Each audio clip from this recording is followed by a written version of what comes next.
Hi friends, this is Harry. Cinema bus அப்டேட்டில் ஒரு சூப்பரான அப்டேட் ஒன்று கொண்டு வந்திருக்கேன்.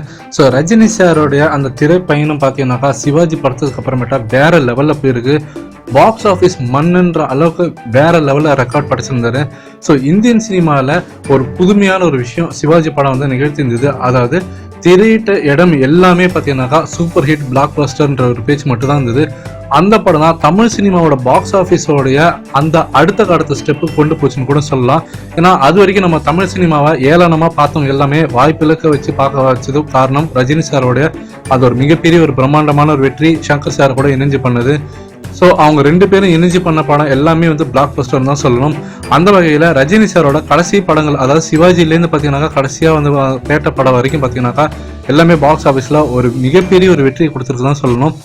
அதில் இப்போ என்ன ஒரு லேட்டஸ்டான ஒரு விஷயம் வந்திருக்குனாக்கா, ரஜினி சாரோட திரைப்பயணத்தில் சிவாஜி படத்துலேருந்து இப்போ லேட்டஸ்ட்டாக 2.0 படத்துக்கு அப்புறமேட்டா இப்போ பேட்டை வந்து ஓடின்னு இருக்கு. இது வரைக்குமே பார்த்தீங்கன்னாக்கா அவரோட பாக்ஸ் ஆஃபீஸ் வசூல்ன்றது வேற லெவலில் போயிருக்கு. 2200 கோடிக்கு மேலே போயிருக்கிறதா சொல்லியிருக்காங்க. ஸோ சிவாஜி படம் பார்த்தீங்கன்னாக்கா 140 கோடிக்கு மேலே வசூல் செஞ்சிருக்கு. எந்திரன் 289 கோடி வசூல் செஞ்சிருக்கு. கொச்சடியான் வந்து 60 கோடி வசூல் செஞ்சிருக்கு. லிங்கா 151 கோடி வசூல் செஞ்சிருக்கு.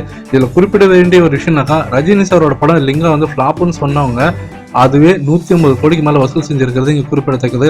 அடுத்தது கபாலி 286 கோடி, காலா 161 கோடி, 2.0 1000 கோடி பிளஸ். ஆனால் கரெக்டான எக்ஸாக்டான அமௌண்ட் என்னன்றது யாருக்குமே இன்னும் தெரியல.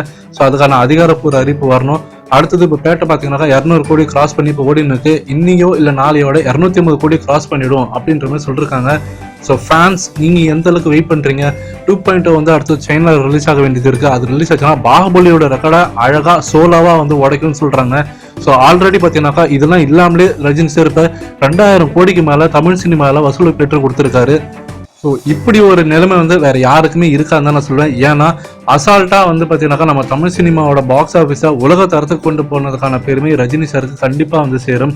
ஸோ மற்ற ஹீரோவோட படங்கள்லாம் எப்படி இருக்குன்னு நமக்கு தெரியாது. ஆனால் ரஜினி சாரோட படங்கள் எப்போதுமே தேட்டரில் திரையிட்டா அது வந்து திருவிழா குழம்பு தான் இருக்கணும். அதுவும் பொங்கலுக்கு ரிலீஸ் ஆன பேட்ட படத்தை பற்றி சொல்லவே தேவையில்ல. ஆல்ரெடி அவரோட படம் வந்து மிகப்பெரிய லெவலில் செலிப்ரேட் பண்ணாங்க.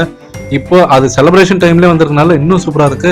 இப்போ அடுத்தது 25வது நாளை நோக்கி போயின்னு இருக்கு. 25வது நாள் மிகப்பெரிய லெவலில் இருந்து செலிப்ரேட் பண்ண போறதா இப்போ தகவல் வந்திருக்கு. ஒவ்வொரு தேட்டரா பார்த்தீங்கன்னாக்கா இப்போ அதிகாரப்பூர்வமாக அறிவிக்க ஆரம்பிச்சிருக்காங்க. 25th டே வந்து அவங்க சூப்பராக செலிப்ரேட் பண்ண போறதா ஸ்பெஷல் ஷோஸ் போட போற மாதிரி சொல்லிருக்காங்க. இன்னைக்கு ரிபப்ளிக் டே இன்னைக்கு பார்த்தீங்கன்னாக்கா காலையில நிறைய தேட்டர்ல ஸ்பெஷல் ஷோஸ் போட்டிருக்காங்க பேட்ட படத்துக்கு. ஸோ ஃபேன்ஸ் நீங்க கீழே கமெண்ட் பண்ணுங்க. ஸோ பாகுபலி ரெக்கார்டு சோலோவா 2.0 உடைக்குமா சைனால ரிலீஸ் ஆனதுக்கு அப்புறமேட்டா? ரஜினி சாரோட மொத்த லைஃப் பாக்ஸ் ஆஃபீஸ் கலெக்ஷன் பார்த்தீங்கன்னாக்கா இப்போ பேட்ட படம் எவ்வளவு தாண்ட போகுது இப்படின்ற ஒரு எதிர்பார்ப்போடு இருக்கு. இதை பத்தி உங்களோட கமெண்ட்ஸ் என்னன்றதை நீங்க சொல்லுங்க ஃப்ரெண்ட்ஸ்.